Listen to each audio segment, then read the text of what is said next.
What's going on, top 10 nerd family, and welcome back to the nerdiest YouTube page you've seen in your entire life. There are many changes that happen to many comic book characters, but today we're looking specifically at Batman villains, as you probably already know. These changes can happen in comics, on film, or in this case, even video games. Whatever the case may be, it's always a little surprising when your favorite villain changes sides or starts to look or act a little differently. For some, these major or minor changes in the character are loved. Other times, fans are upset with the whole mentality of, if it ain't broke, don't fix it, you know? I'm Taylor McWatters, and in no particular order, here are the top 10 biggest Batman villain changes.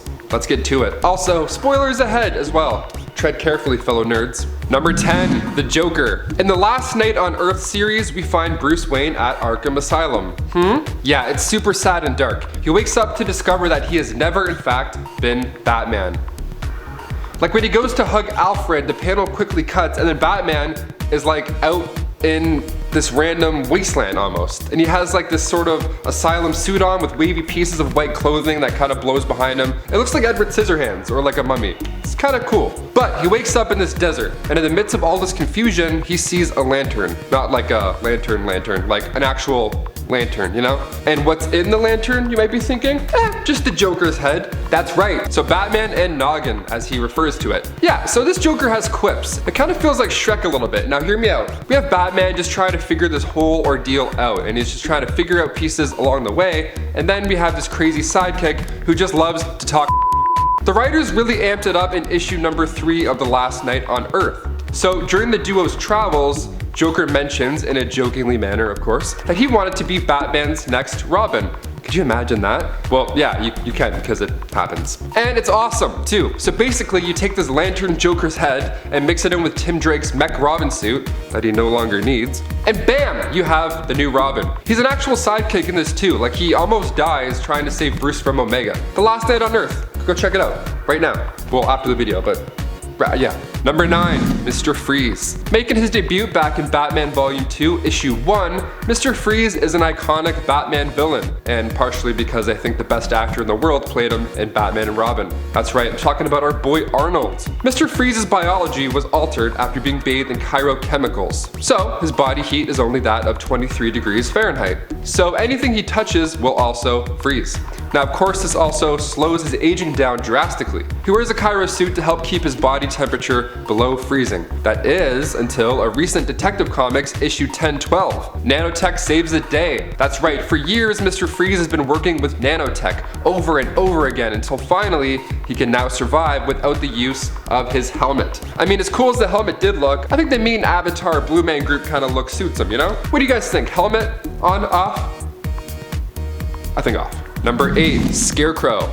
Okay, this next one's for the nerds who also like to game out. Jonathan Crane, aka Scarecrow, is one of my favorite villains, hands down. After making his first appearance in World's Finest Comics, issue 3, and also portrayed by Cillian Murphy in the Nolan trilogy, Scarecrow is known to use fear as a main weapon, which is pretty sick. So we see this in Batman Begins, but we really see the full effects of where he can go mentally, specifically in the game Arkham Asylum. I mean, he's insanely scary and quite the big deal. He almost acted like Freddy Krueger in some ways. Like one minute you'll be walking around in the middle of a mission, maybe you're scanning something, and then all of a sudden the camera starts to change a bit, and then the game changes, and all of a sudden you're in this crazy nightmare. And it's so smooth the way it happens that you get kind of concerned, someone who's actually playing it. I also love seeing this type of Scarecrow in a video game because it made me feel like I was part of it. Like literally I was part of the action. You feel like a detective in the entire game series, it's done so well, but then you also feel pretty scared when you're not sure of what you're seeing is supposed to happen in the game. Some parts I swear my game was glitching. Amazing series if you haven't played it yet. Number 7, Poison Ivy. Taking place in Batman Joker War, we find a ravaged Gotham City. The Joker has sent out all his goons to run around and basically mess the place up. Most of Batman's villains are just laying low at this point, just kind of waiting to see what happens, you know, just watching from afar. Now at this point, we haven't really seen much of Poison Ivy in the storyline. After a brawl with Punchline and Harley, most of Poison Ivy's hidden underground cave called Eden burned down. So Poison Ivy returns to look for Harley and she sees the damage. Oh, there were a few of Joker's goons inside, but they obviously didn't last long, as you would have expected. She explains to the last guy before she kills him that she's done with distractions, and instead of rebuilding this cave, which she easily could have done, she summons up this new plant called Devil's Ivy. Cool name too. Speaking of cool names, she reveals her new persona, Queen Ivy. That's right, shortly after she builds a throne, a fancy new outfit, and to top it all off, a crown. I dig it. Number 6. Killer Croc, aka Waylon Jones. He made his first debut in Batman number 357. We saw him in Suicide Squad and he looked pretty bad. It's kind of like a dinosaur, or like the lizard from Amazing Spider-Man, whatever. We don't talk about that movie in here. We're talking about DC, we're not talking about them. So the introduction of his character in Suicide Squad actually got me pretty pumped. And then the rest of the movie happened, so.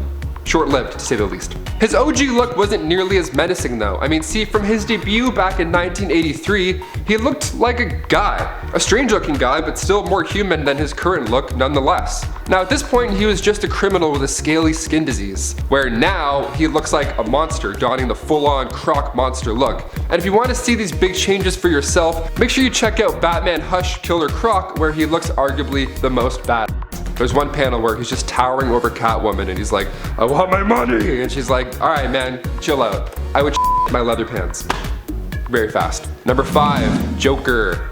This one is super recent. I did say spoilers at the beginning of this video. You were warned. Warned, I tell ya. So in Batman Joker War, the Joker appears to be wearing a batsuit. Yeah, and it's pretty bad looking too. I mean, come on. He's got the smile across his chest, they got the ha-ha-ha's written on the side, and to top it all off, he's even sporting the purple cape. It's amazing. So Batman had no idea that this is what he would find. I mean, first a dead Alfred greeting him, and then now a Joker in a batsuit. Get me out of this nightmare, what is going on? So how did this even come about? While Punchline and Joker's goons turned Gotham into a flaming death zone, like I mentioned earlier, the Joker was busy going after Wayne's fortunes.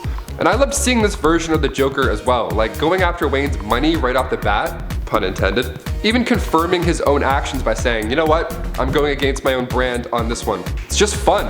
And we also saw similar looking suits back before Suicide Squad even came out, and like promo material and stuff. And it got us pretty hyped up. Me and my friends were talking about it. Yet it never happened. A lot of those things just didn't happen in that movie, eh? Number 4, Clayface. Basil Karlo, aka Clayface, made his first debut back in 1940 in Detective Comics numero 40. He was an actor that had gone a touch crazy when a remake of his classic movie was released with a new actor. Kind of like what we get to see every other month. So he decided to adopt this persona of an old movie villain, Clayface. And this guy's pretty neat. He can mimic anybody just by getting a smidgen of DNA. He can change the shape, the size of his body.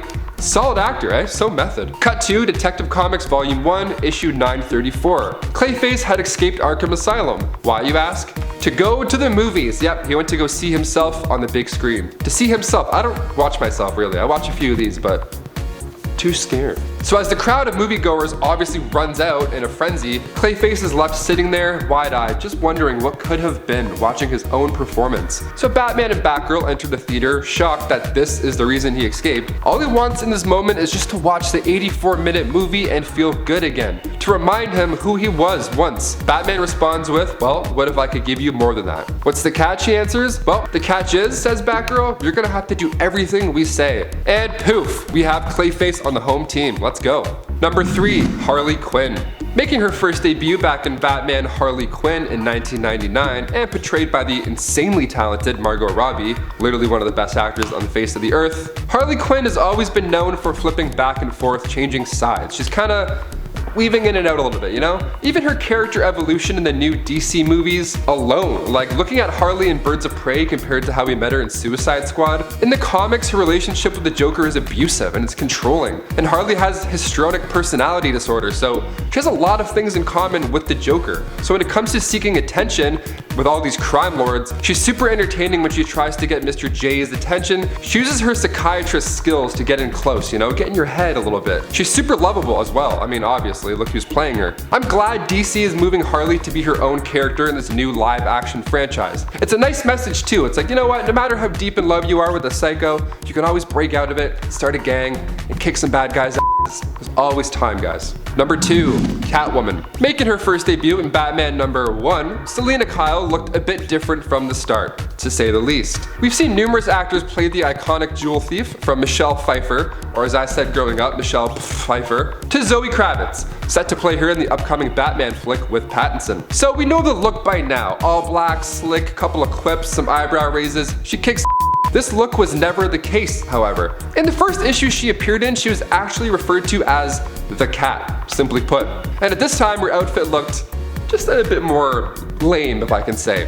She kind of looked like Doctor Strange in a weird way. The all yellow dress, the red cape, but the best part, she had a realistic fur mask. It wasn't until 1946 until her mask was changed to a more fitting look.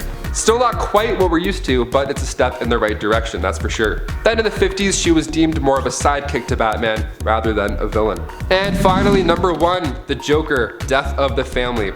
This next one is wild. And yes, the Joker was on this list more than once. Well, because I wrote it, okay?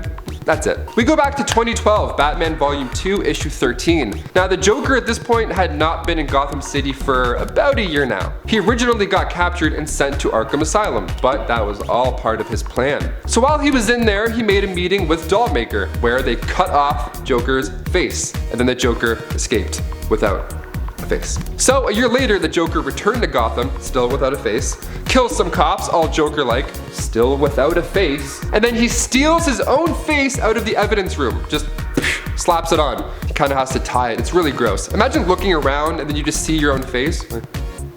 That's it.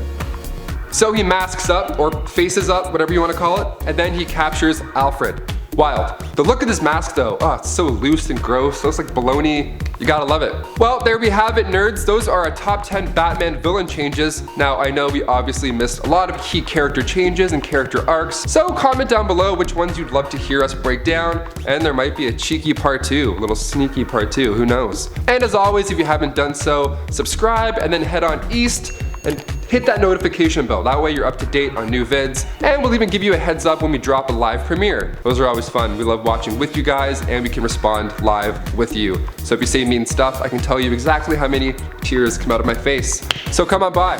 I'm Taylor McWatters. We'll see you next time. See ya. Tuck this necklace in so I don't stab someone with it. Yeah, it's on. There are many changes that happened. I don't know why I whispered the last line.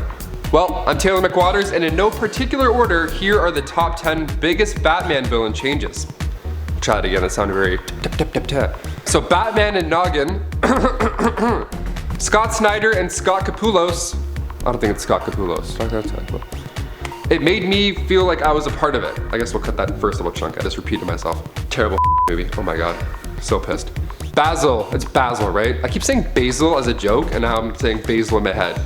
Basil, like in Austin Powers. Basil. It's not Basil. Cut to Detective Comics Volume 1, Issue 330. That's not even close to the numbers.